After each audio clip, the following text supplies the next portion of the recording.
hapa Drama TZ na Chapo TV. Bwana, leo tuko hapa na mganga mara tu baada ya kutoka Kilingeni. Tunataka tuzungumze naye mawili matatu kuhusiana na hatma ya kijana ambaye amekutana na zahama ambayo tumeionyesha. Kijana huyu bwana alikuwa ni dereva bodaboda kama vijana wengine wanavyotafuta riziki mtaani, lakini kutokana na husda za baadhi ya watu ni kwamba wakamfanyia tukio ambalo tukio hilo limetengenezwa kwa njia ya kimazingira, yani kama mambo ya kishirikina, na kijana huyu akafariki. Inasemekana kwamba hakufariki, lakini alipotea katika mazingira ya kutatanisha. Kutoka nyumbani kwake hakuwahi kuonekana tena, lakini kwa tetesi ambazo zilikuwa zimesambaa mitandaoni na mtaani kwao ni kwamba inasemekana kwamba alikuwa kumbe amechukuliwa msukule na moja kati ya wakazi wa mtaa huo. Hivyo basi vijana ambao walikuwa wanatafuta walikuwa wanahangaika kupata hatma ya ndugu yao wakatutafuta kwa ajili ya kuja kuripoti tukio hilo. So leo bwana hapa tupo na tukio ndo kama ulivyoliona. Kijana alipatikana, mganga akalishughulikia na kijana ametoka akiwa katika hali ambayo haiko vizuri. Mganga mwenyewe ataelezea, na tuko naye hapa mganga kwa ajili ya kuzungumzia swala hilo. Atatuelezea vizuri kabisa kwamba je, kijana anaweza karudi katika hali yake ya kawaida, ni athari zipi ambazo amekutana nazo kipindi alivyokuwa amewekwa ndani kama msukule, na mtu pia ambaye amehusika na swala hili la kumweka kijana huyu msukule. Pia mganga atatupa mtazamo wake kwamba ni kipi hasa atakachokifanya kuhusiana na hili swala kwa ujumla. Bwana mganga, kwanza kabisa pole sana na kazi. Asante sana, mimi nashukuru bwana.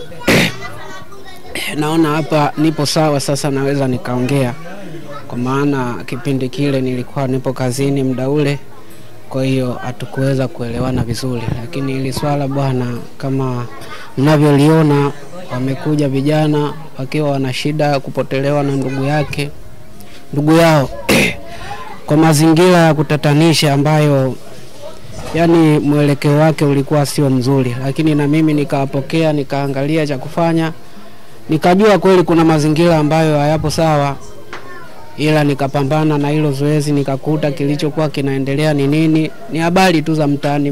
Mama mmoja alikuwa ni ana mazingira ya uchawi. Unajua au watu wachawi wanafanya vitu bila maana yoyote. Yani mtu anamkusudia, mtu anamfanyia jambo ili hali apate faida yoyote, wala hana chochote ambacho anakivuna, ili mradi tu kumpotezea mazingira. Lakini hatua aliyofikia yule bibi au yule mama ni hatua kubwa sana, manake lengo lake ilikuwa ni kumpoteza moja kwa moja yule kijana. Kwa maana kwamba wangechelewa, baada ya muda huenda yule kijana ndo angepotea moja kwa moja, yani hata asingempata. Lakini nimejaribu kufanya nilichoweza kufanya, na mazingira nilivyoyaona kwamba huyu mtu bado yupo na amewekwa bado ndani, hajafanyiwa hayo mauzauza ya mwisho mpaka akafika sehemu ya kunani ya kupotea kabisa. Nikaona nilichukulie jukumu haraka sana ili twende mpaka sehemu husika. Kwa nilichokuwa nimewaambia kwamba waende kwa mjumbe, wakawasiliane na mjumbe. Bahati nzuri wakampigia mjumbe hapo, namba zao alikuwepo nazo. Mjumbe na yeye akatoa ruksa kwamba kama kuna uwezekano wa kufanya jambo hilo, manake nafikiri tatizo alikuwa analifahamu na yeye. Sasa mwisho wa siku nikaona siku hiyo tukaambatana mpaka sehemu husika, tukaenda mpaka mtaani kwao, tukaangalia mazingira. Kuna sehemu nilipita tu nikaona kuna kitu kinanionyesha, nikagota hapo. Nyumba hiyo kumbe niliyokuwa na ihisi mimi, au nyumba ambao nimeipatia fununu ya tukio lenyewe, na vijana na wenyewe walikuwa wanahisi, kwa maana kwamba huyu mama alikuwa anafahamika hapo mtaani ana mambo ya ajabu ya kupitiliza, maana alikuwa anatesa vijana wengi na vitu kama hivyo. Kwa hiyo niliposimama pale wakaona kitu alichokuwa anakizania ndio hicho. Basi tukajaribu kufanya kila aina harakati pale, nikapambana nilivyoweza ilikuwa kazi ngumu, ilikuwa sio kazi ya kitoto, kwa sababu ni mchawi kweli. Ila kulingana na utaalamu wangu nimefanya nilichoweza kufanya. Lakini kwa uwezo wa Mwenyezi Mungu naye kasaidia, nikampata, ndo nikamtoa. Mpaka sasa hivi nimemweka kwenye taratibu zangu, kwa maana kwamba haruhusiwi kushikwa na mtu yoyote wa kawaida ambaye hajagusa dawa wala hana chochote. Huenda inaweza ikawa ni madhara, manake ni mtu kashabadilishwa. Hapo alipo aongei, hana uwezo wa yani kashambadilisha, akili zake zimekuwa kama hazieleweki fulani. Kwa hiyo kwenye hayo mazingira napambana naye. Hapo kuna dawa nimemwekea, lakini wakati huo nataka nimfungie chooni, nifanye kumtibu huko chooni. Itakuwa ni tiba ya siku 3. Mtibu manake chooni huwa kuna kaaga vitu vibaya. Ndio maana kuna kipindi ukisikia kwamba mtu akiangukaga chooni huwa ni nani sana kupona. Yaani ni akalabu sana kupona wewe mtu.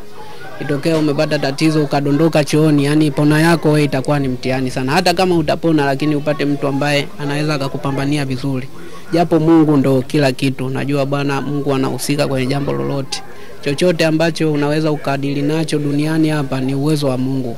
Mungu tunasema kwamba ndo kila kitu. Hata mimi nimeweza kufanya hiki, lakini sio uwezo wangu moja kwa moja. Mungu anahusika pakubwa, kwa sababu Mungu ndo mwenye muongozo, ndo mwenye kila kitu, ndo kila kitu yani. Na mimi namtegemea Mungu. Mungu kanipa wasifu huu, nikafanya nilichoweza kukifanya. Lakini jambo limeisha.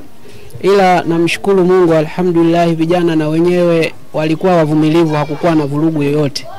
Bahati mbaya au nzuri, yule mtu ambaye tulimkusudia kwamba ndo mhusika hatumkuta pale nyumbani. Tumemkuta binti fulani ambaye anadai kwamba yule ni ndugu yake. Nafikiri mmeongea naye. Yule mmeongea naye nyinyi na mkapata maelezo yake kwamba sijui ni nani wake. Mimi kilichonipeleka ni kuomba ruksa na kufanya kazi yangu, lakini na yeye akapendezewa na kile kitu kwamba bwana unaweza ukafanya kazi vizuri tu. Basi akatoa ushirikiano, nikamwekea nani yangu, akavuka, nikamtumia yeye kama ndo chambo cha mchawi, kwa sababu mchawi ni ndugu yake yule. Kwa hiyo nikapata jinsi ya kumtafuta mle ndani, nikahangaika. Nilipoweza kupangaika basi nikamkuta, maana yake huwa misukule wanakaaga mlangoni. Amewekwa kwenye mlango hapo, alikuwa na kikopo kinani kinani mfano wa kinani. Nafikiri mmekiona, si nani kuelezea sana. Lakini alikuwa amekaa hapo na linani lake amewekewa hapo. Kwa hiyo humo ndo kila kitu kinachotakiwa kifanyike anafanywa, anaelekezwa, anafanya anachoweza kufanya. Nikapata kumuokoa. Kwa hiyo mpaka sasa hivi taratibu nyingine zinaendelea. Sikuruhusu mtu yote aingie ndani kama ulivyoona, kwa sababu ya taratibu zangu. Nikishafanya tukio kubwa kama hili, kuna vitu vingine vinakuaga ni mtihani kwangu, kwa sababu ule uhusika wa mtu mwenyewe kama mlivyomuona ni hali ambayo sio nzuri. Kwa hiyo ukimruhusu mwanadamu wa kawaida anaweza akamvamia, hata akikugusa tu na zile kucha zake. Maana yake kucha zishabadilika, zishakuwa. Kwa hiyo akikugusa hata na zile kucha zake utakuwa hautokuwa sawa. Yaani anaweza akakugusa afu usipone kabisa, hicho kidonda kikawa kidonda kweli. Ndio maana nikatoa hivyo kwa usalama, lakini nilikuwa namuendesha na kumuongoza kwa dawa zangu. Nilikuwa namuongoza akawa ametulia kulingana na nilivyokuwa nimevishika. Nikamfikisha mpaka ndani. Badala ya kufika ndani sasa ndio hizo taratibu nyingine zitaendelea. Nitamweka chooni, nitamtibu huko, nitamtoa, nitamtibu ile mara 3, ndo nitamuogesha, nitamtia maji ya nani. Basi mwisho wa siku atamkuta atakuwa yupo sawa kabisa, wala hatakuwa na tatizo lolote. Na baada hapo mimi nitafanya na moja kwa moja nitamfanyia na kinga. Maana yake huyo mama makusudio yake sijui alikuwa ni nini. Sitaki kuongelea sana hivi vitu. Unajua sisi tupo kwa ajili ya kutibu, lakini sio kutoa uhasama kwenye jamii kwamba uambie kwamba alikuwa na mgogoro sijui na nani, sijui alikuwa anafanya hiki. Sisi hatuna hizo kauli za moja kwa moja kwamba nikuambie kwamba alikuwa amemfanyia hivi kwa sababu 1 2 3. Ninachokifanya mimi ni kumtibu mtu afu na kumkinga. Kama kuna uwezekano wa kumpa kinga, sasa atakayemchezea tena yeye shughuli ndio itamrudia yeye. Ni hayo tu ndugu mtangazaji. Kwa hiyo kwa upande wa msukule ambaye tumemuona, kijana ambaye umemtoa leo, ni kwamba kuna watu kuna kuaga na haya maneno mitaani kwamba watu huaga wanakatwa ulimi na vitu vingine kama hivyo. Je, kijana huyu alikuwa katika hali gani kwa jinsi ulivyomchunguza kwa haraka? Labda alikuwa tayari ameshakatwa ulimi au namna gani? Sawa. Kwanza nikutoe tofauti ya msukule. Maana yake ukiongelea habari ya msukule, nataka nikupe maana ya msukule ni nini. Msukule ni kiumbe ambacho kimesha kufa alafu kikapelekwa kikazikwa. Sasa huyo akienda akionekana sehemu, huyo ni mzimu au tunamuita msukule. lakini yule kijana hakuwahi kuwa kwenye hiyo nafasi ya msukule. Yani kwa mazingira ya kawaida tutaita ni msukule kulingana na mazingira aliyofanyiwa, lakini bado hajageuka kuwa msukule ule wa moja kwa moja kwamba kashawahi kuzikwa ndo akaja akafufuka sasa akawa kwenye haya mazingira namna hiyo. Lakini sasa taratibu zilikuwa zinaendea huko, maana yake hawa ndugu kuna wakati labda wangeweka matanga hapo wakamaliza kwamba labda hawamuoni wamekaa labda miaka kibao, yani tuseme kama wasingekutana na mimi, wakahangaika wanavyoweza kuhangaika, wakamtafuta wanavyoweza kumtafuta, wasingemuona, ina maana wangeweka taratibu sasa za mazishi kwamba huenda tayari ndo kashakufa na vitu kama hivyo. Kwa hiyo wangeweka hiyo taratibu tu ya mazishi, basi moja kwa moja huyu mama angemaliza zoezi lake la kumfanya yule kijana kama msukule. Lakini kwa steli aliyofikia pale ni msukule nusu, maana yake hakuwa na uwezo wa kumkata ulimi wala wa kumfanya kitu chochote. Kwa hiyo bado alikuwa amemshikilia tu kulingana na zana zake anazoziamini yeye. Ameamua tu kumbadilisha kwa mazingira fulani yaendane na msukule, lakini bado hakuwa msukule. Kwa hiyo ni moja ya nani kama hiyo. Je, kijana huyu kuna uwezekano wa kupona akarudi katika shughuli zake za kijamii kama ilivyokuwa hapo awali? Sawa. Asante sana ndugu mtangazaji. Swala la kupona kwa huyu kijana mimi naamini kwamba tayari lipo kwa 100%. Maana yake mpaka sasa hivi, yani kwa sababu ameshatoka hapo alipo, ni kwamba tayari kashapona.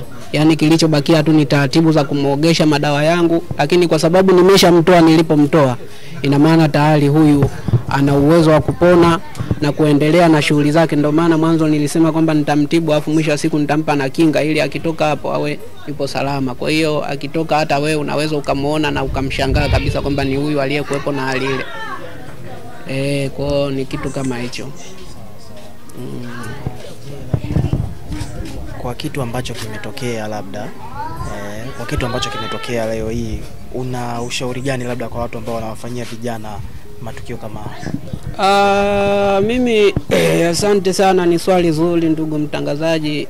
Swala la kuwafanyia watu miujiza na vitu vya ajabu katika jamii ambazo tunaishi nazo mtaani. Unajua bwana, tunashindwa kuelewa kwamba maisha ni watu. Sasa mchawi siku zote huwa hata ni mpumbavu, kwa sababu anafanya kitu ambacho hakina faida yoyote. Sisi tulipewa zana za kusaidia ili tuokoe watu, lakini Mungu alilolipanga huwa aliepukiki. Umenielewa? Kwa hiyo yule kijana kama kapangiwa njia ya kupotea moja kwa moja, asingepotea kwa nguvu za mchawi, lakini angekopotea kama Mungu alikuwa akakusudia. Lakini angalia muongozo, vijana wamekuja kwangu kwa akili zao, lakini amefanya kila aina ya jitihada na mimi nimefanya nilichoweza kujaliwa na Mungu, mwisho wa siku kijana kakaa sawa. Lakini ninachoiomba jamii na watu kama hao ambao wana tabia za kiuchawi kwa mazingira ya huko tunakoishi nao au sehemu ambapo wapo, na fikiri niongee kwa kina zaidi ili wanisikie vizuri. Mchawi yoyote ni mtu ambaye ameshalaaniwa na Mungu na hana fungu lolote ambalo analipambania ili alipate kama mali njema. Kwa hiyo kitu anachokifanya ni kufanya tu mazingira ya ajabu ambayo yataenda kumtia hasara mbele hata ya Mungu. Lakini kwenye jamii pia mchawi ni mtu ambaye hana nani yoyote, hana nuru yoyote kwenye jamii. Yani mkiishi na mazingira na mtu ambaye ni ana vitu vya ajabu basi inakuwa ni mtihani sana. Mimi nawaomba tu wajaribu kubadilika, kwa sababu unamkuta hakuna mchawi mtoto. Wachawi wote huwa ni watu wazima, ni watu ambao labda wana familia huenda, na hao unamkuta mtu anageuka mpaka familia yake. Sasa ni watu ambao ni wana roho mbaya kupitiliza. Tujaribu kubadilika, na hata kutokuwa na imani na masuala ya kidini pia ni tatizo. Maana kwamba mtu ambaye unamkuta ni mshirikina, ni mtu ambaye taratibu zote za kimungu hajui chochote. Kwa hiyo mimi nafanya hivi, lakini alhamdulillah namjua Mungu, na swali nafanya nini, lakini wakati huo sifanyi kitu cha kumkomoa mtu. Na ndio maana hata waliokuja vijana nimesaidia kwa pati yangu, maana yake sikuhitaji chochote kwamba nilipe hela na vitu kama hivyo. Ilikuwa ni sehemu ya msaada tu, na nimeweza kulifanya hili vizuri na likaisha. Na mpaka hapa ilipofikia, wito wangu ni kwamba jamani ambao wana tabia za uchawi, mama zetu, watu wazima, haki unavyoniona mimi umri wangu bado ninaelekea kuwa mtu mzima, lakini ni kijana fulani kwa mazingira yangu. Lakini kuna watu ambao wamenizidi umri ambao wanajua zaidi kuliko mimi, lakini kuna watu ambao na wenyewe wanajifunza. wasiingie kwenye njia za uchawi, hazina maana yoyote. Hazina maana yoyote zaidi ya kujitengenezea tu hasama na Mungu wako, kwa sababu huna utakachokipata. Wewe ni kuulize ndugu mtangazaji, ukimwona mtu ukamfanyia jambo lolote baya, faida gani unaenda kuipata zaidi ya kulizika ukiona mtu anapatwa na yale mabaya uliyomfanyia? Sasa inakuwa haina maana yoyote. Kwa hiyo nawaombeni tu watu wabadilike. Kama kuna sehemu ya kumrudia Mungu, basi watu warudi kwa Mungu ili vitu vingine viishi. Na haswa watu wazima. Ukisha kuwa mtu mzima, simama na Mungu ili mwisho wako uwe mzuri. Sasa unakuwa mwisho wa siku unafanya vitu vya ajabu. Unakuwa mtu mzima na mambo ya ajabu tena. Inakuwa haipendezi kwenye jamii. Kwa hiyo ndio hilo tu ndugu yangu. Asante sana. Asante sana kwa muda wako.